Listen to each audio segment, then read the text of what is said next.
Hey there YouTube, George here, how you doing? Just said I'd put up a little video of this. This is one of my own. I was just doing a little bit of a tidy up on it.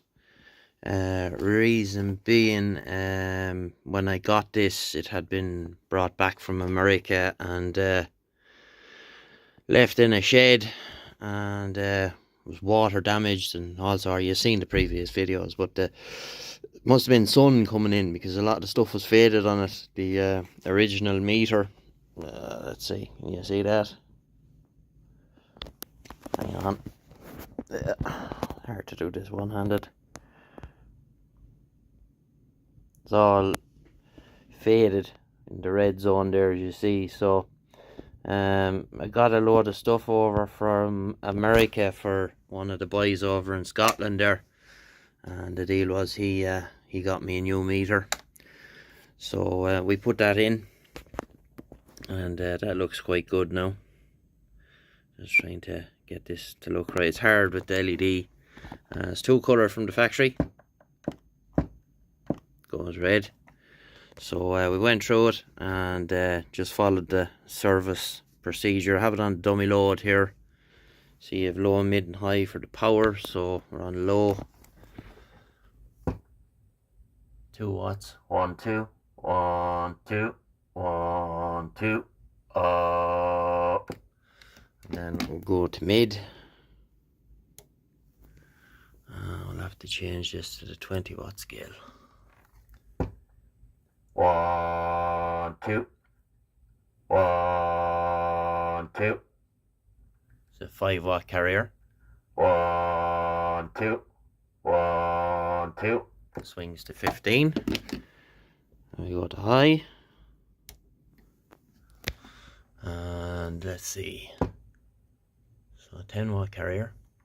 1 2.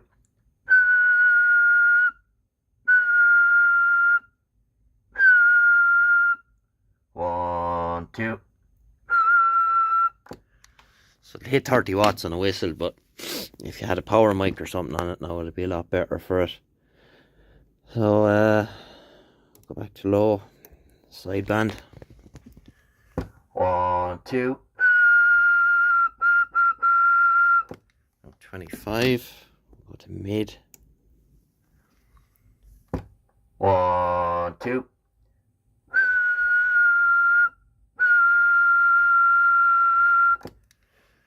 30 watts or so. Go to high.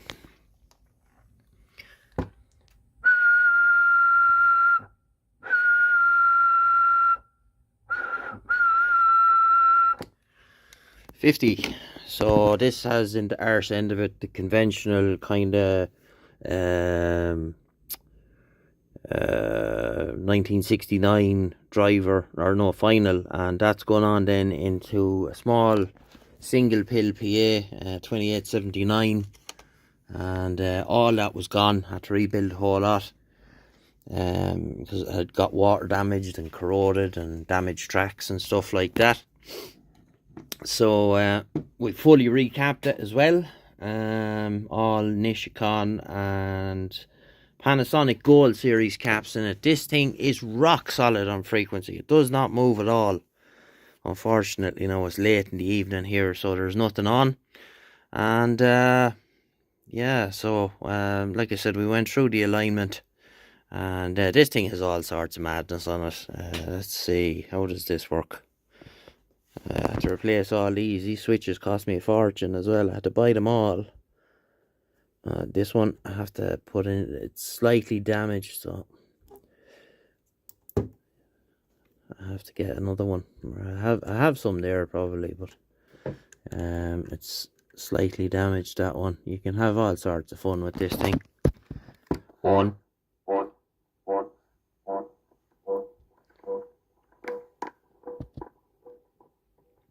You turn that back then. 1. That's the echo level, yeah. Turn this one back a bit. That's the time, I think. 1 1 2. Check 1 2 3 4. Audio 1 2 1 2. Check 1 2. Get a bit more level. 1 2. Audio 1 2. Check, check. Hello.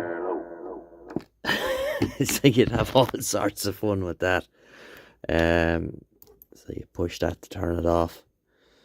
And put that back on there. So the clarifier then, you push that, turns on and off your noise blanker and your noise limiter. You can see it there, a little green light coming on. Bit stupid, they should have put in a blue one, but however.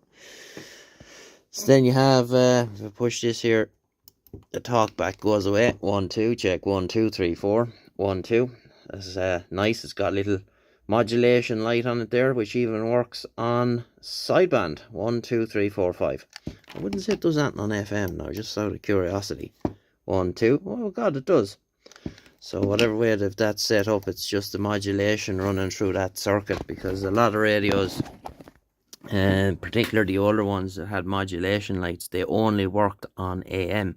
They didn't work on any other mode. So but it's nice to have it now with the meter, where it's you know, it's as it should be.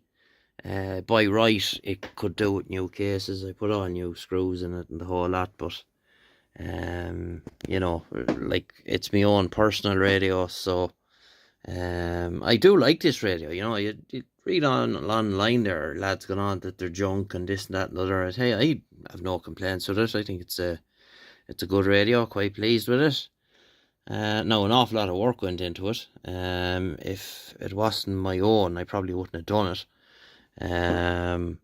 But it's nice. I like it, and quite pleased with it. And puts out a decent amount of power, and yeah, works well. So it's got the twin turbine. It says that there's two big fans. Well, they're not big, but they're two big fans on the heatsink there. I've never heard them come on, but you know, I don't do that much talking. One little job I want to do now is I want to mask off the back end of it there, and I want to take the fans off and spray that heatsink. It's all corroded there from when it got damp. But yeah, it's nice to have it now with the with all that stuff done. And this is, I love this. You can turn off the 6-digit. I hate 6-digit counters, so you can turn it off if you want. And it goes from, let's see, 25,165, 28,755. So that's a fair old spread. But yeah, that's grand. I was listening to 38 on it there earlier on. Nothing going on now. It's very quiet. But yeah, she's little off on lower sideband, but that's kind of the way it works with a lot of these radios. You know, it's going to be a little off somewhere, but the counter is fairly accurate. So even though it's not a true counter, it's more a display than let you know where you are, sort of thing. But it's fairly close, you know. Like, it's a CB. It's never going to be a ham radio by any stretch of the imagination. Like, people get so hung up on this thing of, oh, you're off frequency. You know, very seldom that, you know, you sit and you listen to 38 lower or the nickel there. There's always people that are slightly off, old radios that are in need of alignment. You know, it's okay for me. I have all this stuff here, so I can line them up to, you know, the spec sheet calls for, you know, 4 digits on this one. When you're tuning the offsets, and I tune it to 6. A little bit fiddlier, but just makes it a little more accurate. And you know, the tolerance will be plus or minus 20 hertz. I try to get it dead nuts, like maybe 1 or 2 hertz is all that there might be in it, so we can kind of live with that. So yeah, so just said I'd play with one of my own for a while, and haven't had a whole lot of time of late. Been busy with work and stuff like that, so I just haven't got to get out here, and a few things going on in the house and things to be done, so you know how that goes. So there you go. That is the Galaxy 93T twin turbine, and she's all fully sorted now. And I do like this radio. I'll probably end up running this here in the shed. I do like listening to it. It's nice, especially on my big speakers. I have two sets in there of 6x9s that are mounted into boxes, and they're 4 ohm, and I have them wired in series, so they sound very well.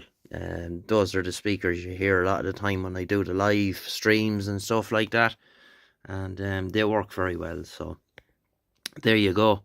Okay, we'll leave it there, and we'll get you in the next one. And 73, bye bye.